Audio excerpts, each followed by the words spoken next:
The impression the game you get out with what you put into it's like a walk of life. If you're good enough, go out and get it, no more about it. But not so much control in the centre of the field from Kilfinny as Richie Bennett sends it high and over the bar. Your mother sends you down to the shop for a pound's worth of goods and she gives you 50 pence. You can't get the pound's worth of goods, can you? Just about kept in. Oh, well done, Shawnee Buckley. To do that to Tomas O'Shea, he deserves to score from here. One of the highlights of the Sunday game. Limerick went out there from the word court today. No more about it. They made all the running, that was it. Put the ball over the bar and the back of it, and that's it. No ifs, no buts. Is there much time left? We have a couple of injuries. Here comes Kieran Curry. Curry leading the charge of the right brigade. 45 metres out. He's a chance to score. He's put it home. He's put it over. There's no sympathy in this game for anybody.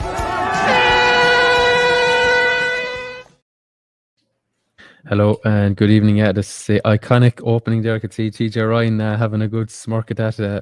The famous Mikey Ryan with Kieran Carey in there. Shawnee Buckley, some great moments down the years. We're delighted to be joined on episode 306 of Treaty Talk as Matt O'Callaghan takes a small bit of a break. We're delighted to be joined by John Keogh and indeed TJ Ryan of Limerick hurling fame. TJ, how's life? How are you? Fantastic, yeah. Season just over, obviously. So we're under 20s, believe it or not, up and running. So from my own point of view, I'm involved in under 20s in Garryspillane, and would you believe our match last night was called off because of fog? So of all the reasons down through the years for matches being called off, last night was because of fog. Not too many games have bitten the bullet with that down the years. Although hurling, in fairness, with the size of the ball, was going to be challenging in the fog. John Keogh, how are you? How's things? Good time. You're talking about matches being cancelled due to fog. I remember one in Mallow at the start of this year, Limerick and Cork. That's right. 3 or 4 times it went. So yeah. maybe it's something we're looking at in future, and we've something to put up with. Fog being another one along with the rain and everything else that comes in Ireland. Yeah, very good. I actually forgot about that one, and I missed the trick that day. I was one of the few people, you yourself and myself, John. We got in. There was programs there, which are, I'm sure, collector's items for people out there. We didn't actually take them. We could have taken a couple there for the teams that never were. Anyway, that was Limerick's. Well, it would have been their second game of the year, but eventually never played. Anyway, we're here to chat a few bits and pieces of hurling with TJ Ryan. TJ, you mentioned Garryspillane here, and you have a bit of a novel competition, or a fundraiser coming up. It's not the usual. You're not giving away a car. You're not giving away a house. You're giving away something even more magical than that. Yeah, to keep the show on the road. We usually do kind of an end-of-season draw, and looking to come up with some new ideas all the time. So we've a stand built in the field inside, anybody who's been there through the season. So there's a couple of small bits to be finished off, and obviously try and keep the teams on the road. So we want to put steps in the stand and have them ready for you guys next year when you come out and you're commentating, hopefully in Knocklang. But the fundraiser it's kind of a €25 ticket for Disney in 25. So 25 for 25. So you could take your family to the magical Disney World in Florida and meet Mickey Mouse and do all the things that you need to do in Florida. Fantastic trip. I've been fortunate to be on it a couple of times, so for €25. So you go onto the Garryspillane Facebook page there, you can buy a ticket. So fantastic prize, we feel. And if your family is growing up and you don't want to do that, you can turn the trip into a golfing trip in Florida. So I'm sure there's many golfers out there as well. But either way, somebody on New Year's Eve for €25 will win some trip in the year 2025. So thanks for the plug, Tom. Yeah, brilliant. Yeah, and great to see tickets to the All-Ireland hurling final. I hope Limerick will be back in the mix now. 2 tickets there is in the early bird draw, so that's fast approaching as well. And some runner-up prizes, if you want to call it runner-up prizes of €1,000. I tell you, I'll take one of them, TJ. If they're going. $2,000. So you mentioned actually Garryspillane there now on the field. Obviously, a bit of heartbreak in the Premier Intermediate final. But off the field, in fairness, I've been out to Knocklang a couple of times myself. How's it going in the club? I use the word volunteer around the place. Times are challenging, I'm sure, for clubs, but you're keeping the show on the road, as you say. Yeah, we'd be typical rural club in terms of like maybe the committee might be small, but in fairness, the people who are there are working really hard. Frankie taken over the chair a couple of years ago, and he's a hard man to say no to. Anybody who's met him on their travels, he kind of more or less talks you into doing jobs, and he's got a lot of people doing a lot of different things, and he's got the club moving in the right direction. It's not easy. Anybody who's involved in clubs will know that there's a lot of different arms to a club now, and the standard is high, and whatever kind of division you're playing in, you need to make sure your house is in order to try and win that and be competitive. So we'd feel it's going well. We're fielding teams, let's say, in hurling from under 6 all the way up to Premier Intermediate. So we're on our own and trying to keep that going. So at the moment, it's good. Not sure, let's say, into the future. I've kind of said this before about all these volunteer jobs that an awful lot of people do a huge amount of work with the field and clubs. I'd love if there was some bit of a reward from a volunteer point of view. I spoke to John Kyle a long time ago. I'm not sure where the reward would come from and how you'd manage it and maybe the logistics behind it, but maybe some sort of a tax break or whatever in for, let's say, a lot of work done in your community. But anyway, that's just my spiel about all the volunteer work. I'd love to see, there's an awful lot of clubs that rely on volunteerism up and down the country, and you just wouldn't like to see that coming under pressure, because I think anybody who is chairman or secretary of a club, Tom, will know there is a sizable amount of work involved in it. Yeah, there certainly is. John, we rarely mention your own club, and it's all Christians, but you have equal challenges, or maybe some different challenges too. But the time of the volunteer, there certainly is volunteers out there, great volunteers within your own club, I'm sure. But the challenges are probably greater and greater. People have less time, it seems, even though the weeks are still the same, 7 days in the week, but people have less and less time. But we're probably seeing the stalwarts slinging on, tooth and nail to keep things going. Yeah, Tom, look, as TJ know, we're a small enough club inside in the inner city, which brings different challenges than what the likes of Garryspillane and a lot of rural clubs face. But one of our biggest challenges is the amount of sports within a kilometre radius. Tom, you know the area well, you know the amount of sports clubs that we have, and volunteerism is a huge thing. I know from my full-time gig, working in community employment, I know our club and the other ones involved, GA clubs involved, like we've St. Patrick's and Croagh as well under that auspices. They'd be completely lost without that community employment. We've Ballinacurra Gales as well, and Somerville Rovers and Janesborough Soccer Club, and I know firsthand, if you took them lads away, the difficulties that those clubs would have. It was said to me by someone a couple of years ago, today volunteerism is pretty much gone, and you're having to pay people to do a lot of things now, and without that, volunteerism that made the GA, certainly from our point of view, what it is and what it was, it is going to become more and more challenging as things go on. I know in my own club, again, I'll mention it, we like my own father has been a stalwart for the club for 50 odd years. He's been chairman, he's been manager, he's been treasurer, he's been everything under the sun, like so many other people within the GA. But it is becoming a big challenge, Tom, and it's something that has to be looked at probably from the top of the GA in one sense, because I think the idea, as TJ said, maybe something like a tax break, but without those volunteers at the very, very grassroots level, what we see going out at inter-county level just wouldn't happen. Yeah, it certainly wouldn't. Okay, well, interesting discussion. I'm sure we'd love to spend a bit more time on it. Now, we want to talk a bit about what has gone on in the hurling year. TJ, I mentioned we'll talk about a bit of club first. I mentioned your own club getting to the county final at Premier Intermediate level, trying to take the first steps back. But in fairness, on the day, Newcastle West a better team and deserving of their place in the senior grade. Yeah, I suppose first of all, I like the structure of the Limerick Championship. I think it gives teams a chance. I think that most teams are in a place where it's competitive. It's not easy, and each game is tough, and you have to go out and be well prepared from the start of the season. Like the Senior A and Senior B, maybe somebody like a Mungret could have an argument against me where they've played really, really well and they've just come a cropper to maybe the quality sides where that division, that top division is tough. But the rest of the divisions all the way down a long time, I think it's really good. I've been to a good few matches in different grades, and most of them very competitive. Like you see very little kind of trimmings or trouncings in the grades. Like I just think that it gives everybody a chance. I think at the start of the season for a club, as I said, whether you're in and there's junior C now, right, all the way up along, I just think there's something to play for. And if you get your house in order, get your homework done, I think you can have a real crack at the championship you're in. Like, and if you feel you're too low, like my take on it would be get your house in order and get yourself out of it and win your competition. And like I just think there's a lovely kind of step of stairs. Maybe Croagh, maybe one of the teams like that have really kind of progressed over the last number of years, and maybe unfortunate to lose a couple of finals, but they're now up Premier Intermediate. So from their point of view, that's great going. Like, you know what I mean? And they're only one step from senior hurling, and who would have thought that a couple of years ago? So, maybe they are a club that, as I said, that can show the way for other clubs to follow. Yeah, just as well, TJ, you mentioned the competitiveness, and I said it to Matt last week on this forum that the 4-point loss the G had in the county final was actually the heaviest margin of victory or defeat in the county final. You go down through the grades, even the junior C went extra time, 2 points, junior B was a point, junior A I think was 2 points, intermediate was a point, okay, 4 points in the Premier Intermediate, and the senior was a point. Like, in terms of the viewing spectator that went to those games as a neutral, or indeed with a winning club, maybe more than a losing club, like it was a feast of hurling that with those weekends, in fairness, and like that's what you want. You want competitive games the whole way through.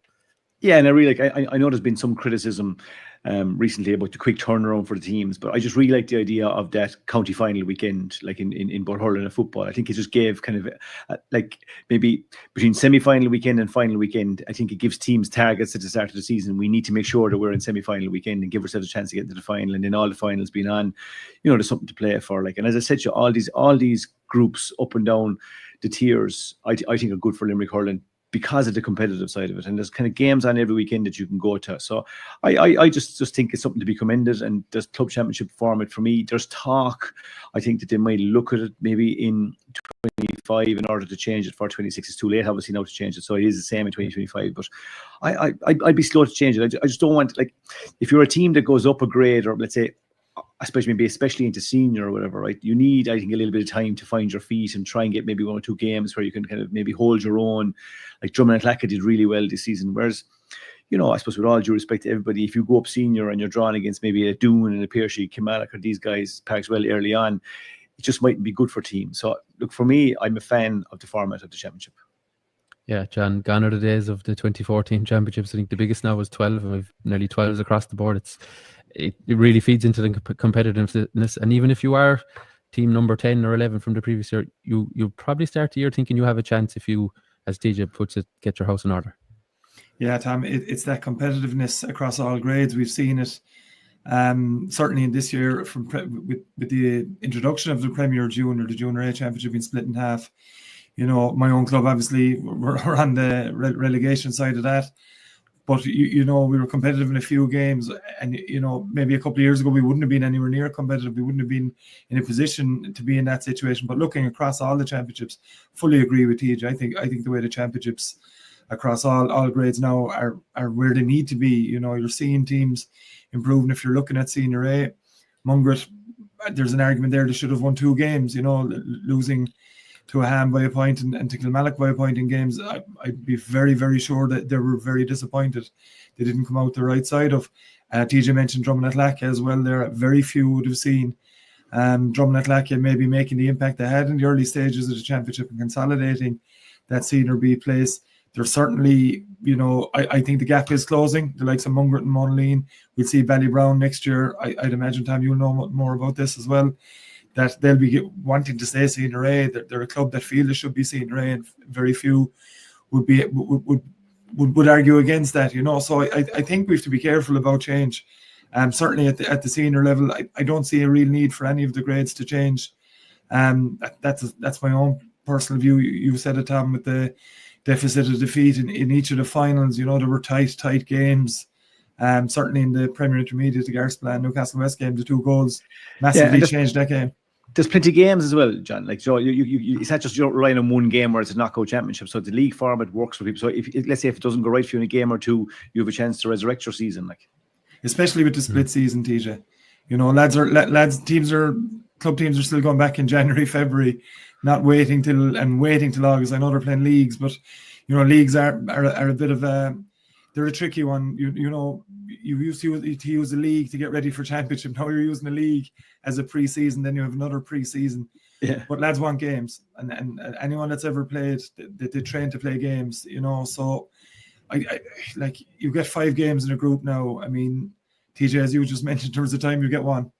And you're training 4 or 5 months. One and done. Yeah. One and done, and it's your whole summer. And it used to be like I'm sure there was a time, TJ, you're playing Munster Championship, you go first round, you come back to club, but you can go first round, and that's your year. Like, so I think we do have to be very careful with change. I know some clubs, Mungret will feel very unlucky. Of course they will. Kilima Palace Henry the year before, but then you have that added incentive the following year. Said, hold on a second now, maybe we need to look at ourselves a little bit as well. And every club has to always look back.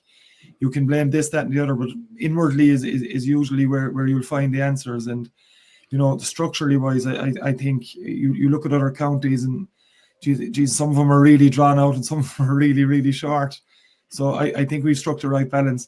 I'd argue maybe there could be a bit more time, but everyone's looking for more time. I do have a bit of sympathy with the county board. Trying to fit everything into a 12-week period is very, very difficult from where Limerick want to be at the end of what is pretty much the end of July now.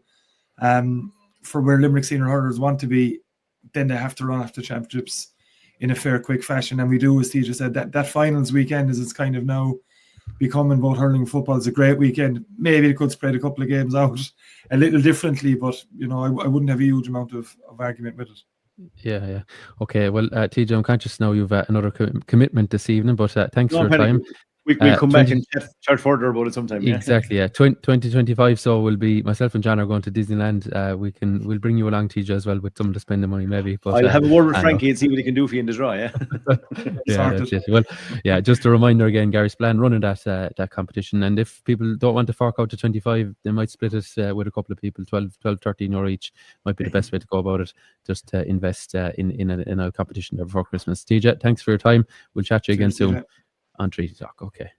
Now, all right. Thanks for TJ Ryan for joining us. John, look, that's the hurling thing.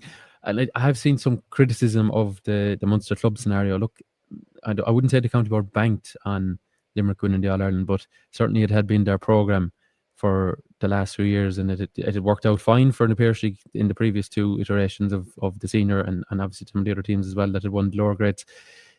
Very difficult to get it right. If you send Limerick the club teams back straight after the championship, you'd be basically you'd be killing the intercounty players, saying, right lads, you're after losing the drive for 5, right, put on the club jersey and get, if you were to send them back as early as possible, like that was the only other way of condensing it any further. Like, I mean, some clubs that play both codes, like we'll say some of the Garryspillane, Galway lads, just to use an example, would they play 14, 15 weeks in a row in some instances? It got to 2 county finals. So like I find it very hard to find the perfect balance there for that. Yeah, you can't win, Tom. You're scheduled these things. I just said it a minute ago with that 12-week window.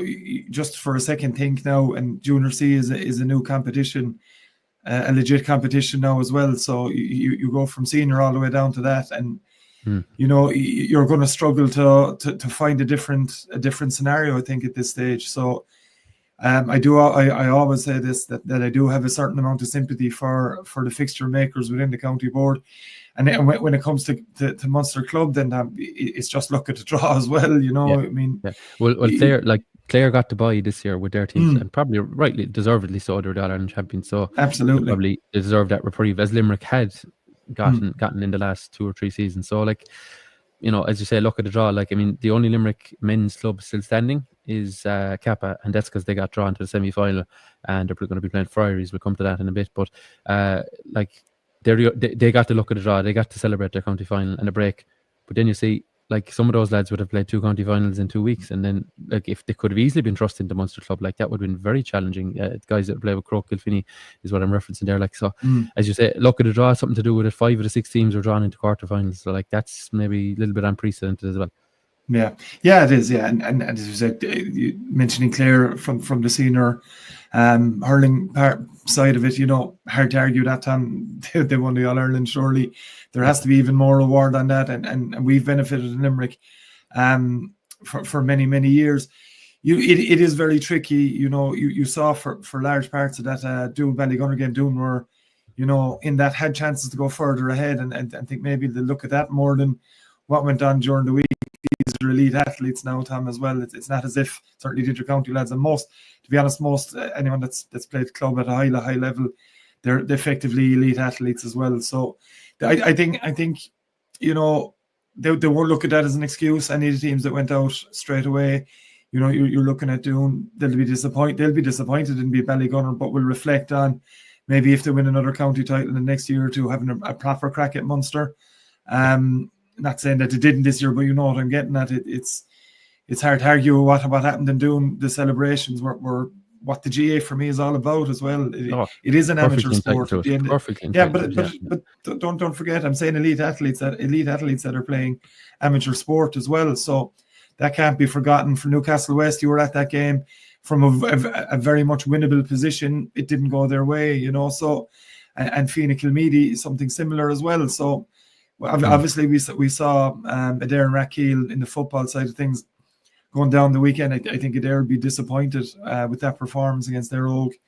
I've only seen clips and highlights of the game, but it was fairly comprehensive, the scoreline, you know, to lose 298 points, I think was the scoreline, and something similar for Rathkeale against Kilshannig. So, you know, it is like we want to see Limerick teams perform in Munster. Tom.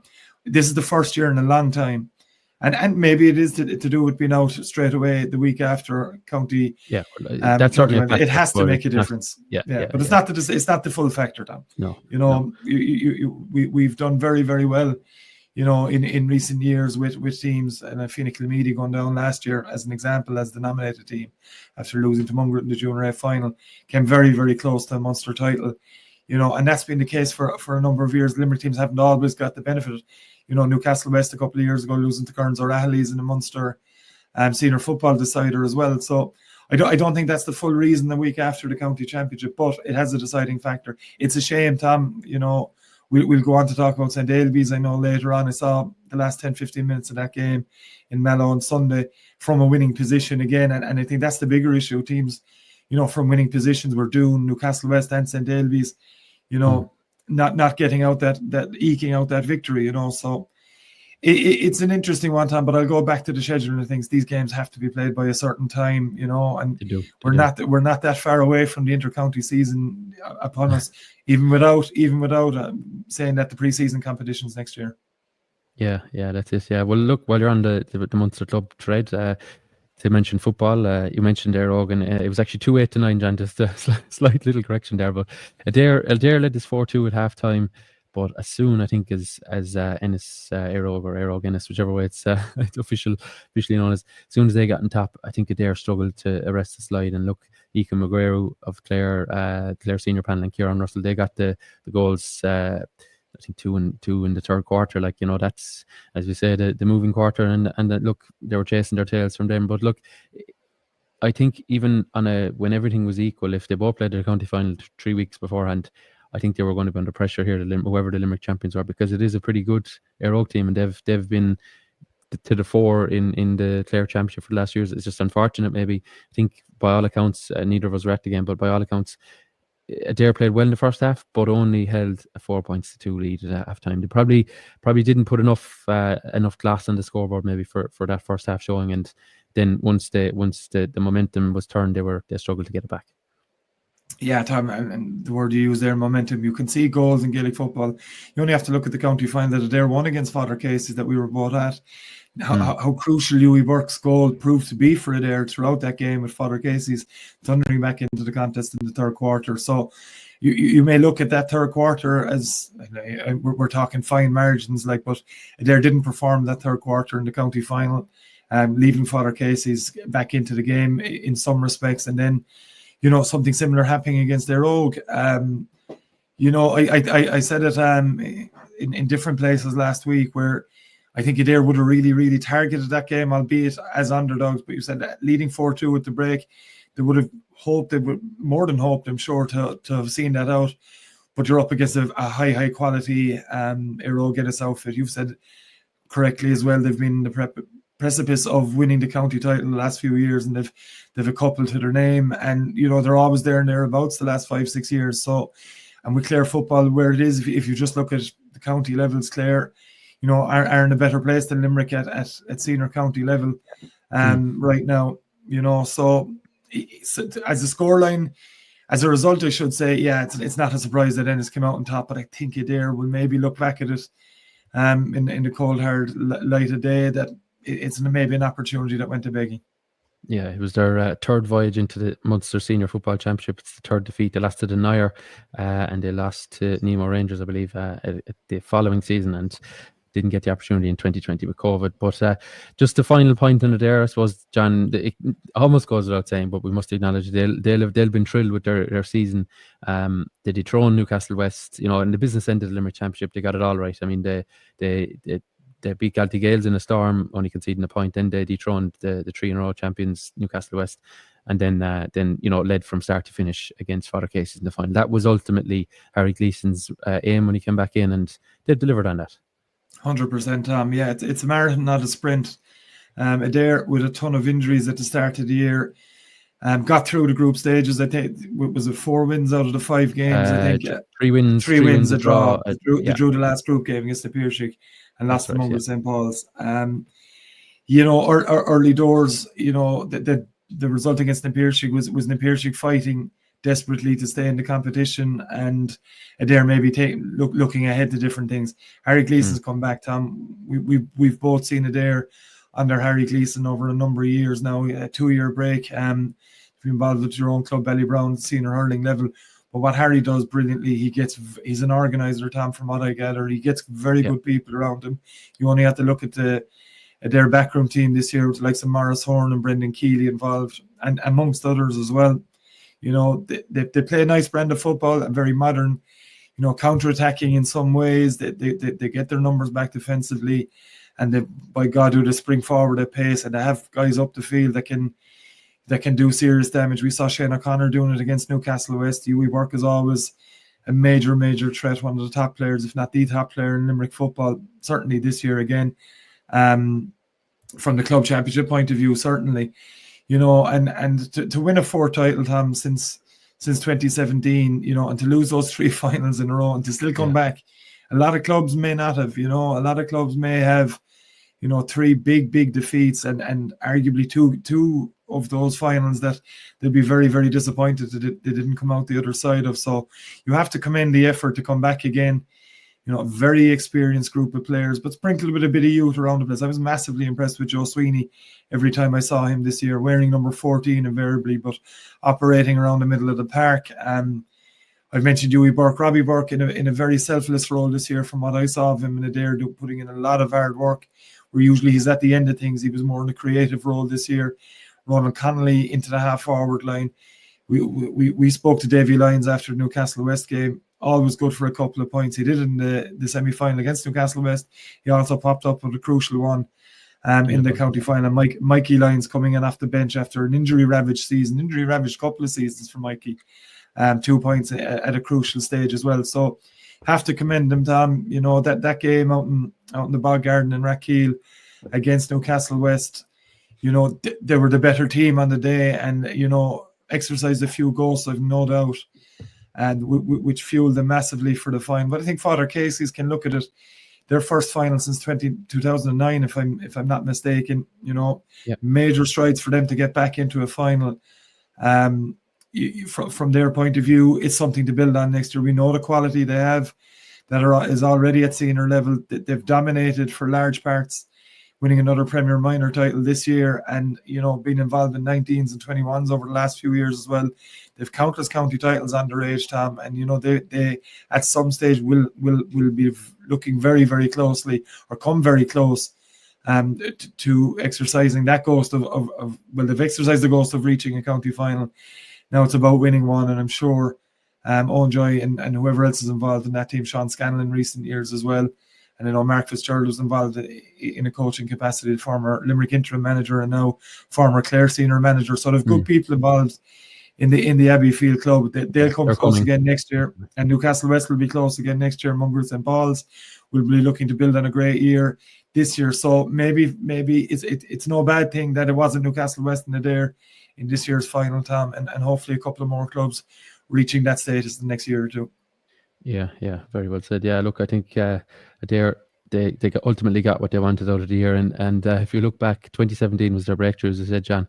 In each of those seasons between 2017 and this season, Adare or Newcastle West have knocked each other out of the championship. So the trend continues. No one else has managed to do that in between. They've shared the 7 titles between them, if I'm not mistaken, as well. So it's time to be fair to the two of them. It's brilliant. You know, it's fantastic. You know, with the introduction of younger players each year or two as well, it isn't the same 15s that have been, in that 7-year period. So massive credit to two relatively big clubs, I know, but two clubs that are dual clubs too, and certainly on the Newcastle West side, we've seen the amount of crossover of players that were on the Premier intermediate hurling team, and the senior football team. I know it's a bit lesser with the Adare side, but it's massive kudos to both clubs for operating at a very high level in both codes. Yeah, and the 1 year that the years they haven't won the football championships, they've won hurling championships: 2020 intermediate hurling and 2024 Premier intermediate hurling. Okay, John, Rathkeale again we weren't at, but Kilshannig always I suppose it sounded like they were always on top in this one. And look, Cork teams in these lower grade competitions, it's Cork and Kerry to the fore more often than not. Rathkeale were always going to be under a bit of pressure here.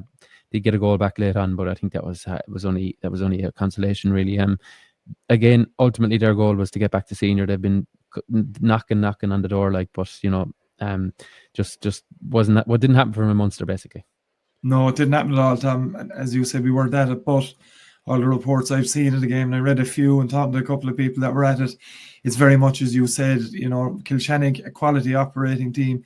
Any team that goes into Munster from Cork, and as you said, Kerry, they're going to be very, very tough nuts to crack. We've seen that with the dominance. All you have to do is look through the Roll of Honour, and you'll see exactly what we're talking about. I see Kilmurray were in the junior one again. They lost to Fossa. Yeah, they lost to Fossa. Yeah. I remember feeling very sorry for Kilmurray. I think I was down commentating the game a couple of years ago or even last year, was it when Fossa beat them, with the Cliffords very much to the fore, and it was a very comfortable victory. But Kilmurray ran them very close for the opening half. So you're a lot of Limerick teams, certainly in the football side of it, are going in very much as underdogs, and Rathkeale were exactly that, and having to travel to Cork as well on top of it, Tom, just gives it another little, makes it that little bit more difficult as well. But as you said, Rathkeale's firm focus this year was getting back to senior. They have come close, in recent years, getting to semi-finals, but just haven't got to that final. They've probably peaked at the wrong times in championships over the last number of years. But I think it's 2018 when they were last senior, and to get back there, a club like Rathkeale will rightly believe that they should be playing senior football year in, year out. That's never any guarantee history like that. They're predominantly have been over a long period of time a senior club, and they're back to where they'll certainly believe that they belong next year. And Tom, we've seen momentum. We used it earlier for talking about something else, but momentum is so important for any club. Going year on year, we saw with Croagh Kilfinny, they won the junior championship, hurling championship in 2020. They then followed up with 3 intermediate finals, albeit in defeat, and then followed up with a 4th, finally getting over the line. So that momentum can travel. How many times have we seen back-to-back promotions for clubs?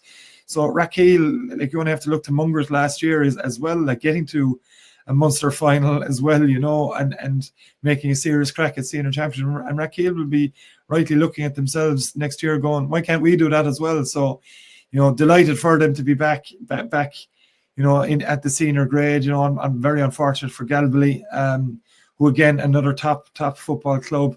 And I'm sure will go very, very close with getting back senior next year themselves. Yeah.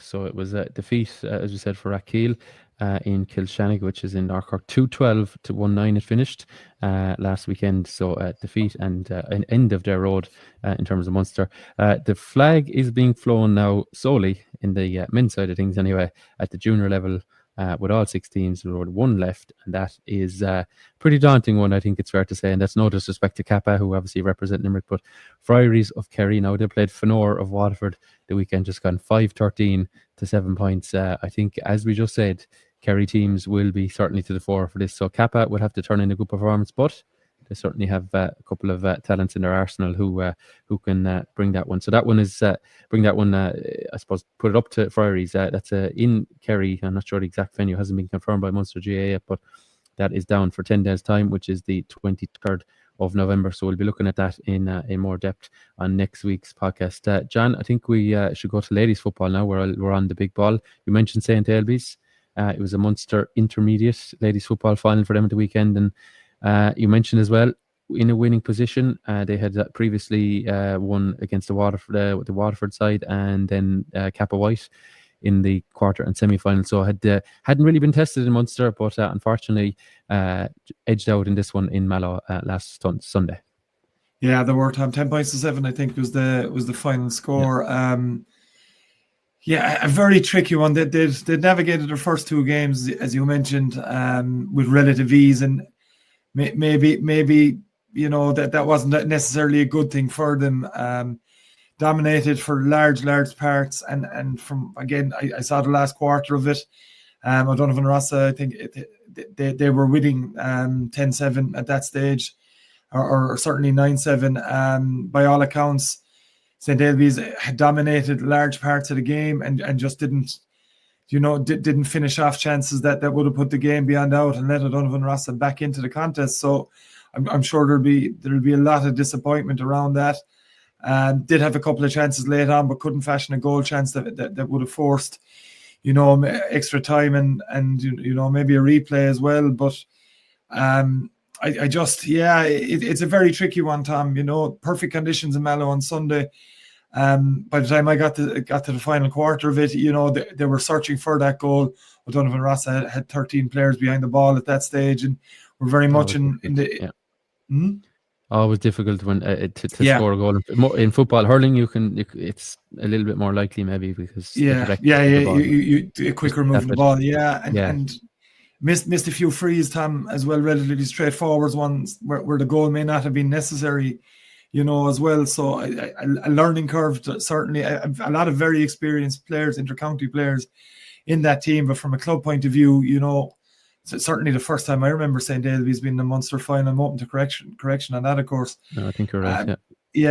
Just there'll be a big element of disappointment, Tom, because that game was theirs, and some slack shooting in front of goals from, players that would expect to score those type of chances, missed frees.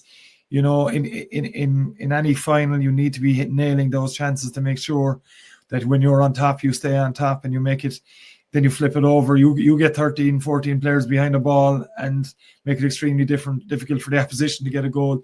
So I think there'll be a lot of disappointment around that St. Ailbe's camp. I certainly saw a lot of disappointment on the field after the game. But, they'll regroup, they'll look back at, what has been a massively successful year for them as well, of course. And, to win that title, to win that Limerick senior title, obviously playing in Munster Intermediate, a big achievement as well. We know the standard of clubs of the Ladies Senior Football Championship. We know it's a very, very high standard. There's 4 or 5 teams within, every year that are capable of winning that, and with Ailbe's being the successful one. But they'll be disappointed, no question about it.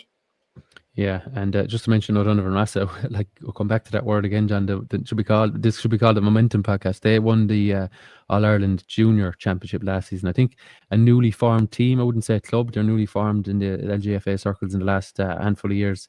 I was actually at their All-Ireland semi-final last year on home soil. They're a pretty good team. A couple of Cork seniors there. They would have had players playing with other clubs and kind of pulled them all in together. It's the town of Skibbereen is O'Donovan Rossa. So they've really built up a head of steam in the last 12 or 18 months, and in fairness to them, they've added now a junior and indeed now an intermediate Munster title. So that's what they were up against. Disappointment for Sheila Moynihan and co. But look, again, a bit like Adare, get back senior, win the Limerick Senior Championship after so many close calls, get it back into their cabinet, and they'll build again for next season. There was at last finally a good news story, John, on this week's podcast. Mungret St. Paul's Limerick intermediate winners, now Munster Junior Ladies Football champions. It's fantastic, and a club like Mungret had never won a Munster title at any code, so groundbreaking stuff here for the ladies, and 7 points to 5 winners over Middleton. So a great day for the club.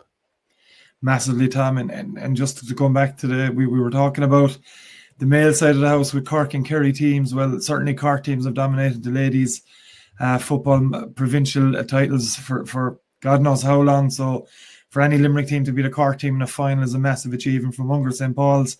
It's just brilliant. It really, really is. They've got much vaunted success on the men's side of things.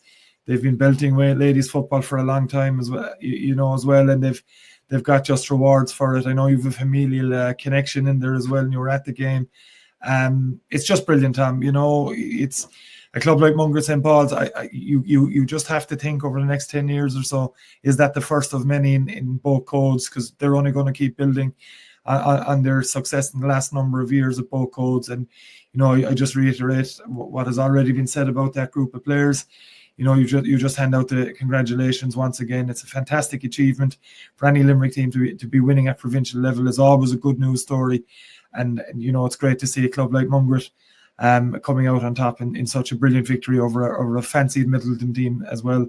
As you and I both know, that they would have been very strong favourites going into that game. Yeah, 7 points to 5 now. It was 5-5 down the stretch.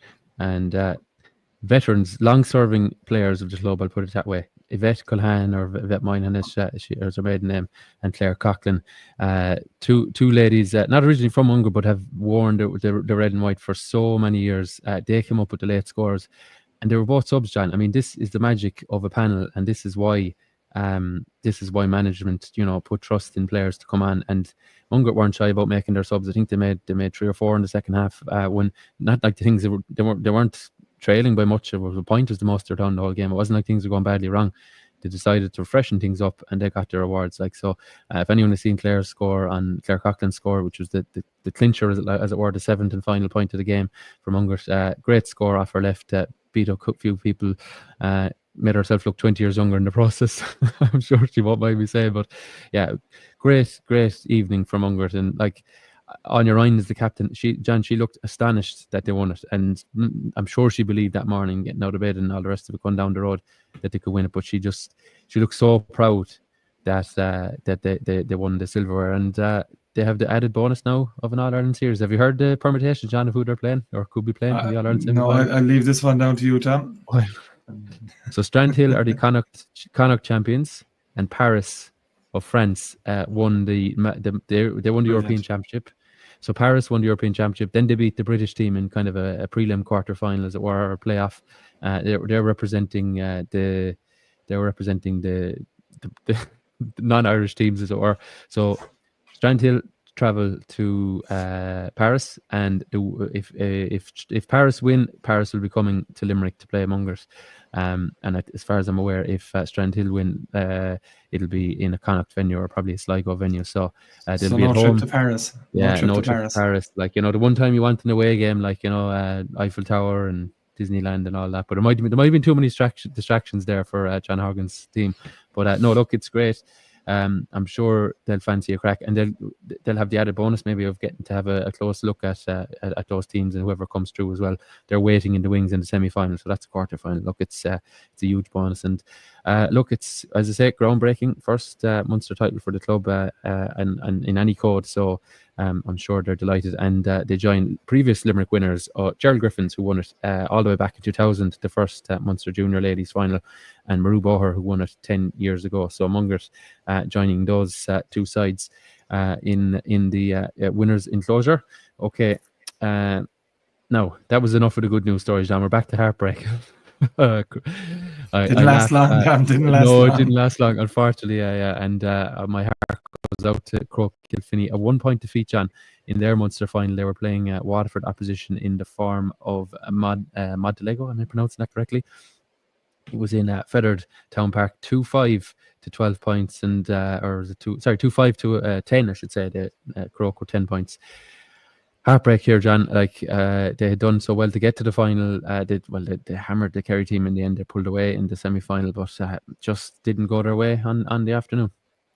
Yeah, Tom, finals are always difficult to win, as you and I both know. You know, it goes down to so many different factors, but if you lose a final by a huge margin, you can kind of, you know, write it off and go, it wasn't our day, we didn't play well, this, that, and the other. There's tons of different things that can go down to, but you lose a final by a point, Tom, it makes it all the more heartbreaking.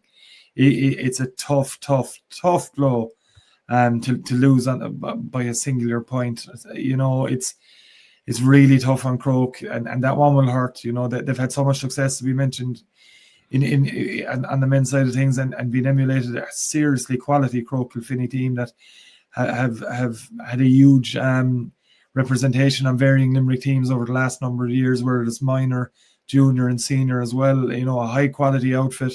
Would have been full of confidence after that big victory over Kerry opposition, as you said, going into that final. Would have fancied themselves, and obviously by the scoreline came very, very close, Tom. And you know, you used that word. The good news stories didn't last long. It's more heartbreak, but I reiterate, to lose a final by a point, I should say, is so tough.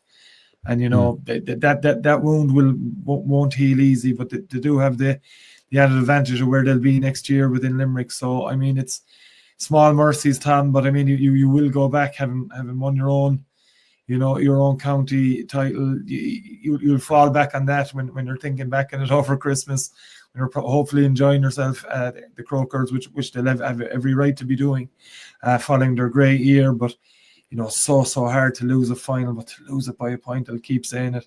Oh God, it doesn't get worse than that. No, it doesn't. Yeah, Donna Kenny, in fairness, Matt O'Callaghan invested very early here in the Donna Kenny shares in terms of her talent. She, again, was in consistent form. 8 points. Player, yeah, super player. Six of those 8 came from frees. And Orla Kelleher, their only other scorers on the afternoon. I think they conceded, I'm going to call it a softish goal, you know, disappointing goal from their point of view early on. And kind of, you know, maybe that rocked them a bit, but in fairness, they were there down the stretch, just couldn't find that equalising score, and would have taken it to a replay as we saw with the senior final that was on after. Look, it was a strong enough Montelego side.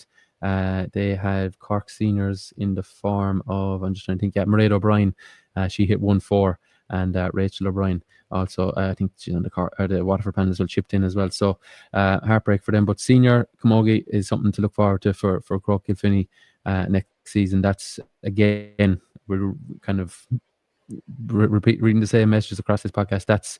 That's ultimately what they're striving for, and they'll hopefully make a mark from their point of view. They'll be hoping to make a mark at senior level, and they do seem to have overall have quite a young team.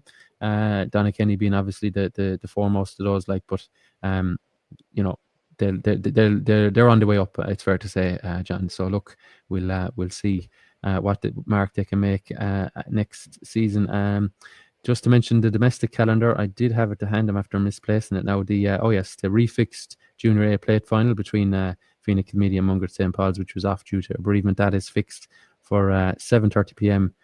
Tomorrow evening. That's Thursday the 14th. That is set for Charleville. Interesting venue there for that one, but in fairness, pitch is tough enough to come by at this point of view. And Blackrock Effin are celebrating after last weekend's 112 to 8 points victory in the Ward West Junior A Championship final. So Blackrock Effin, after I believe they lost the last 2 finals, Matt will be better placed than I would, but I think they lost the last couple of finals, now heading for intermediate. Another club, Tom, that are providing a lot of younger players. Certainly they were well represented in the minor and junior teams in the last number of years as well. So, you know, a coming club in Camogie, it has to be said, they've lost a couple, I think you're right in saying that. But again, they'll be a force in the next 2 or 3 years, maybe pushing beyond intermediate, you know, and up to senior in the not too distant future. So a club to watch out for. Yeah, that's for sure. Yeah, and in the Junior B Championship, just to bring you the results, Ballyagran got the better of Tournafulla 2-9. Tournafulla, I should say, in the semi-final, 2-9 to 12 points. That one went all the way to extra time. And a hand second team, they were defeated by Bruff 2-12 to 2-5. So it'll be Bruff and Ballyagran meeting in the Junior B Championship final. And I think the 12-a-side details are now available on the Limerick Camogie socials. I won't give them to you because A, I don't have them, and B, there's always a chance at this time of year to change quite regularly. Okay, so that's the Camogie news. John, I'm trying to think, what else have we on the agenda? I know there was to kind of bring it back around to hurling. The National Hurling League fixtures were provisionally, anyway, they were released. Looks like Limerick will finally have a home game after none in 2024, with the Gaelic grounds hopefully open for business again in 2025. Yeah, restructured league, Tom. I think they would have 4 home games and provisionally anyway. Provisionally, I know that can change with different requests here and there.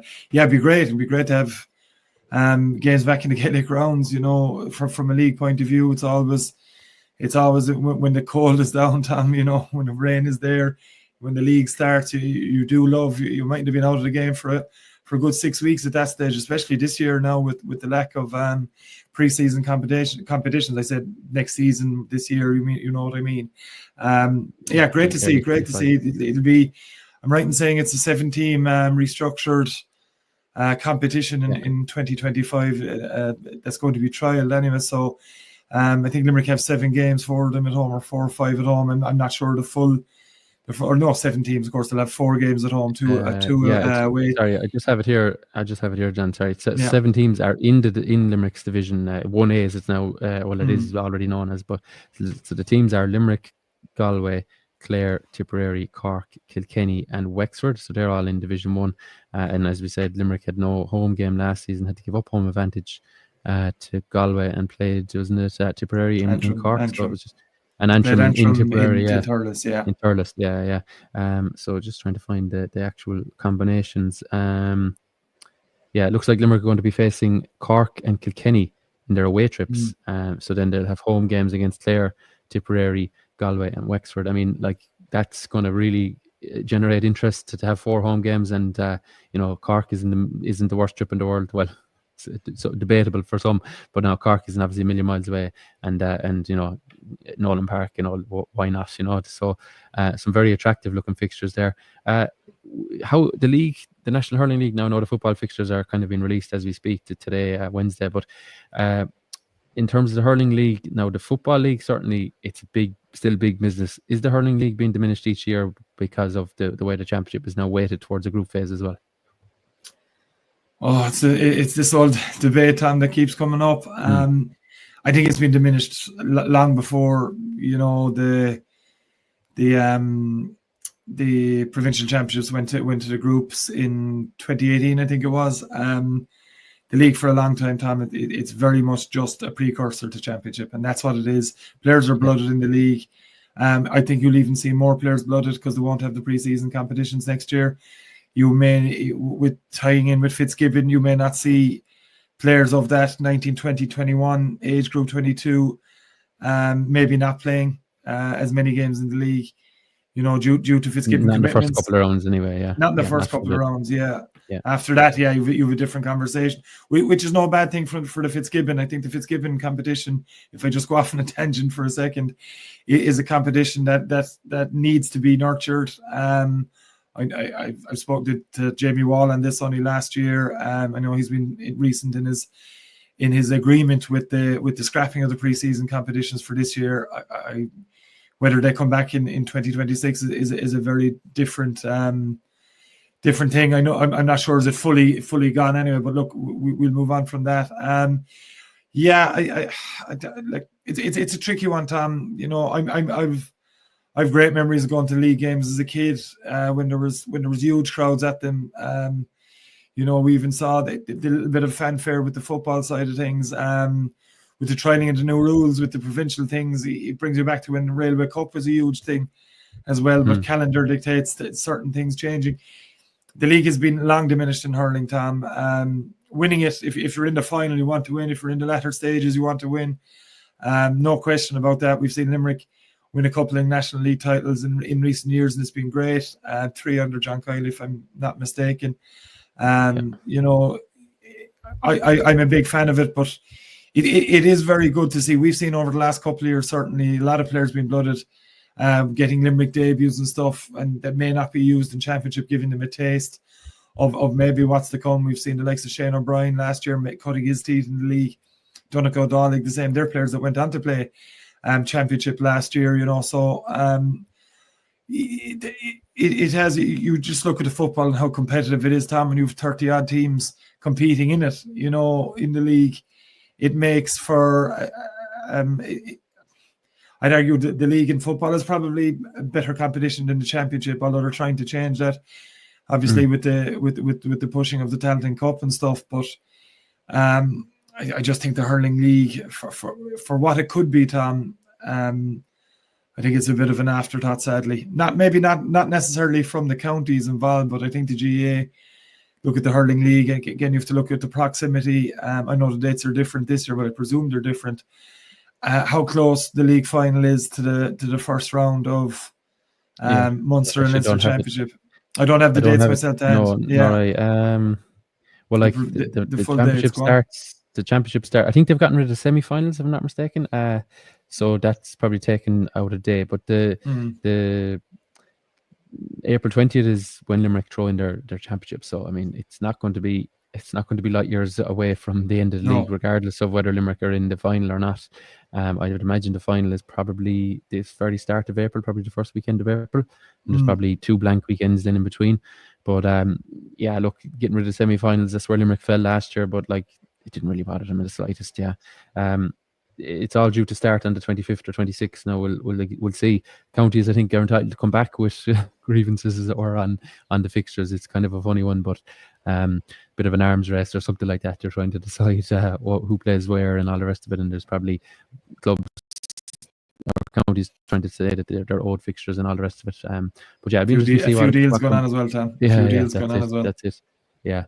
Look, I think the logistics, if they fall as they are now, probably no harm at all for Limerick. Though they kind of went into the championship so quietly last year because A, they didn't win the league, B, they didn't play any home games, and they kind of went in under the radar. But then that game in Ennis was being spoken about before a ball was even pucked in the league. That Ennis round 1 of the championship. So the championship is just going to trumpet time and time again. What I'd be interested to see now, I'd be interested to see Limerick's approach to the squad.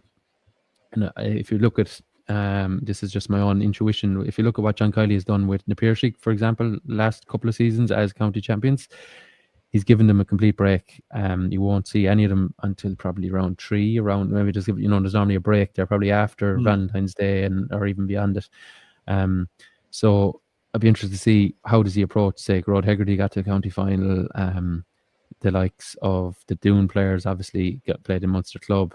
Who else am I kind of thinking of there? Okay, there's obviously some Newcastle West wouldn't have many county players, only Ethan Hurley as of now. But how does he approach those guys, or guys that went even to semi-finals and guys that have a lot of miles in the clock? The guys that have been playing for Limerick for 10 and 12 years together. So it's be interesting to see how he approaches that. And as you said, is he just cast the net wide and say, right, I'm going to give 7 or 8 lads a look here in the first couple of rounds and see what comes of it. That's probably likely to happen, and I'm not trying to pat myself in the back. I think anyone could probably see that, but in Limerick's approach to it, it'll probably be trying to ease themselves into the championship, and they'll probably still pick up results because there's a depth of talent, and obviously other counties are in similar enough vein. I'd imagine Clare and Cork won't be rushing themselves back as well after going deep into the championship last year either. Yeah, no, I think you're spot on, Tom. The only difference is this year that the Limerick senior champions, and in this case Doon, didn't get into December, so it was the first week in November, and that was that. So I think that leads in a bit of time. I think you may have. I think it could be different this year. I was talking to a few people that were at the Munster medal presentation on Friday night in the Strand, Tom, and from what I gather, John Kiley gave a very, very sterling speech. But one part I'm going to pick out of this is anecdotally as well in hearing secondhand, paraphrasing 100%. Don't quote me on this, but was very much the lads have 2 more weeks, Tom, as of last Friday. They have 2 more weeks before the what hits the fan, I think, was the general consensus. So they're in for I won't say flogging, but maybe not far off it from when they do go back training. Whenever that is it initially? I'm not sure when the group training can start again, but you can be sure. And Tom, again, I'll go back to something I said earlier. Elite athletes will take care of themselves all year round. They've all been playing, but they've been enjoying themselves, and rightly so. After their respective club championships came to an end, but I think you're right. Yeah, I think we're going to see. I think we may even see more experimentation this year with players that John Kiley, Paul Kinnerk, and the new management team, as it is, with plenty of changes involved as well there, have in front of them. We've certainly seen throughout the championship players that are already in that panel, the likes of Shane O'Brien, as we've mentioned, Aidan O'Connor shooting out the lights in games, Donnacha O'Donnell at times from Monaleen, scoring 1.5 from play per game, the same as Shane O'Brien. As young guns trying to make an impact. Darragh Langan had a very good year from Monaleen at centre back. They're guys you're going to see more of, I've no doubt about that. look. I'm sure there have to be trials, within those games, and that's where Limerick really used the pre-season competition well. So if that doesn't go ahead as if we're talking right now, with fairly 99.9% sure that it won't, the league will have to be used to blood these players more so than maybe it was in recent times. So I think, like Adam English is one we've certainly spoken about, lit up the whole championship. We saw the performance, not only in the county final where he was outstanding, but every time we saw Doon this year, how good was Adam English amongst so many big talents across the county. So there's plenty to ponder for John Kiley and his management team. But Tom, I can be sure once Paul Kinnerk and John Kiley agreed to stay on for another 2-year term, I know I'm fairly sure there was a period of, a thought process went into that before reflection. It was John, a bit of reflection, and a bit of mindfulness going on, between the two of them. I'm sure of that after that semi-final defeat to Cork. But once they got their ducks in a row and agreed with what they wanted to do, Tom, that year it is planned out meticulously. And I've no doubt the league fixtures will play a huge part of that. Look, I think he said it, John Kiley said it after losing to Cork, that there'd be changes. We didn't know at that stage what those changes were. We still don't from a player personnel, we certainly don't, but from a management personnel, we certainly do. Donald O'Grady leaving and moving to the Limerick minor hurling job, and Angus O'Brien going as well, with like Liam Cronin and Joe O'Connor gone, Carberra gone, so there's plenty of changes within the Limerick senior setup, and I'm sure Tom, we'll have a different look come championship next year as well, and I think players, anyone that isn't on that starting 15 will have a fair old crack at it, and the league will be the chance to show exactly what they can do, and that can only be good for Limerick. Yeah, and I think there's a perfect cocktail now. The change is as good as the rest. They've changed a lot of the backroom team. They've had their rest, and I think if you're kind of, let's say, the more permanent players in the team, they have to be looking at the likes of Adam English and Shane O'Brien, and Aidan O'Connor came on that semi-final and saying, right, these guys are coming. Darragh Donovan, hopefully injury woes are in the rear view mirror. He should be fully fit for next season, all going well. Richie English had a great campaign, hasn't played for Limerick for probably the best part of 2 years since he lined out in any capacity for Limerick. So it's like there's automatically a rejuvenation of the team with a couple of injuries back. Graham Mulcahy is the only one at the moment anyway that we know of that is the part of the panel, and we probably, with so much going on, we probably didn't acknowledge that on this podcast, but like what a servant to Limerick, and automatically there now that's a guy that was always amongst the bomb squad or amongst the subs to come in.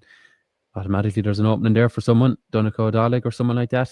Can you climb the rungs of the ladder a bit higher? That's the gauntlet will be thrown down, I'm sure, to these lads, and it's going to be very, very interesting to see who comes up, and it would be great to see a couple of players emerging from the pack and refreshing it, because by no means is the Limerick team stale or anything like that. It's just, it would be no harm at all to really refresh things, and even for opposition, they're not they might know Donncha O'Dalig maybe as well as we do around Limerick, and just use him as an example. It's it should be good. They should be rejuvenated, I think, for next season, and surely the hunger is huge, having lost to Cork twice last season, and obviously witnessed Clare picking up that silver. Well, I tell you, it's irked a lot of the Limerick supporters. I'm sure the players are feeling it 10 times as bad, because they're in the midst of it. Okay. One player, Tom, I just want to mention very quickly, we're talking about generational players that are on that starting 15 as well, that have majority have 5 All-Irelands behind them. Oh, no, I'm not removing them at all. No, I know you're not. No. Yeah. I just want how difficult it is when we're talking about the likes of Adam English, Shane O'Brien, that aren't automatically starters already in an inter-county team, because you can be sure when other counties look at that Limerick bench, and even beyond that, the 36-man panel, indeed, they're very much envious of it across every county, I'm sure of it.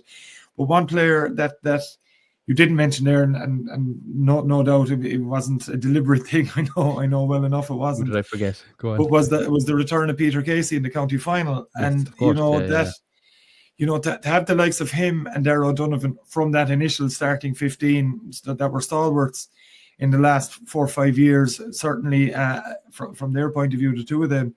Darragh O'Donovan spoke greatly about how much he was hurt, that he wasn't involved with Limerick as much as he would have liked last year through an injury thing. And obviously we all saw what happened, Peter, against Tipperary in the Munster Senior Hurling Championship, that horror injury. To see him even return to a field, number one, to see him return to a field within 6 months of that incident happening, and then contributing to the Mírseach the way he did in the county final, albeit in defeat. So, while we're talking about younger players, as you mentioned, maybe trying to infiltrate into that starting 15, you've two guys there, as well as Barry Nash, that didn't play in that semi-final. Just going to say, didn't start that semi-final. I know Adare came on, but was part of the team. That's a fifth of the team that could be eligible to start. We'll say exactly. So April again, Yeah, exactly that. And Limerick are very much, Tom, and this is the one thing that John Kiley is always reinforces, certainly when he talks to the likes of us after games and before games, is that it is a very much a next man up mentality. You hear from the players constantly that if someone does go down, they'll feel for that player. Of course they will, but it is an opportunity for someone else. And I think you're very right in highlighting as well, Graham Mulcahy's lost to the panel, and Graham will be feted and was feted very greatly, I believe, on Friday evening as well. But it does open the door for someone else, and that's an opportunity. And Tom, life as well as sport is all about opportunities, and your name comes up. You will get your chance, whoever that person may be, and it's up to you then. And that was very much the case in 2018.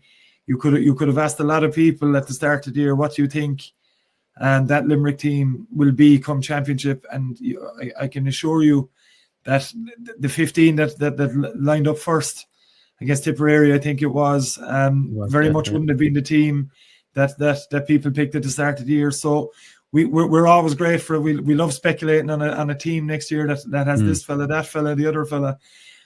But it's our guesses are very much, that's all they are, is what I'm trying to say. That's all they are. Yes. We're only going on what we see and what we've seen throughout championship. You can be sure that John Kiley, we certainly saw him at a number of games. He will, have watched pretty much as he possibly could have, and certainly other people involved would have done the same. So, even now, Tom, we're talking about the 12th or 13th November here, and the appetite is being whetted already for, we've been without inter-county championships since Limerick's case in early July, in general since the last week in July. Yeah, like we're really at the end of the club championships, Tom, with the 20s to go, as I said. But I'm certainly looking forward to the league. And can you imagine the crowd that will be at Limerick and Clare? I'd imagine the right time for that would be a Saturday evening game. At the bring it on. Bring it on. And with if we expect the league games to stay where they are, and just for argument's sake, we're saying that now, absolutely can't wait for the likes of Galway coming to the Gaelic, two Gaelic grounds as well, and the trips to Cork and Kilkenny respectively. It's that's what the league is. It's a chance for everyone to get reintroduced with inter-county hurling again, and I'm for one can't absolutely wait for the league next year. Yeah, perfect. Yeah, this year, next year, we know what you mean, John. 2025. Yeah, okay, that's to come. Well, we've managed to discuss plenty there over the last hour or so. As far as I'm aware, we've no real action on the field. I know the 20s is up and running. We'll come to the business end of those championships as there were. I'm sure you and Matt will find plenty to talk about next week. We will. Yeah. No, I know the 20s. One club at Mungret St played 3 games in 4 days with both codes. So there's a debate there for another day. But again, there's only 52 weeks in the year. So where in God's name do you fit it in is the obvious question to come out of that. John, thanks for your time this week. We've discussed plenty there across the various codes. We must thank TJ, who joined us earlier.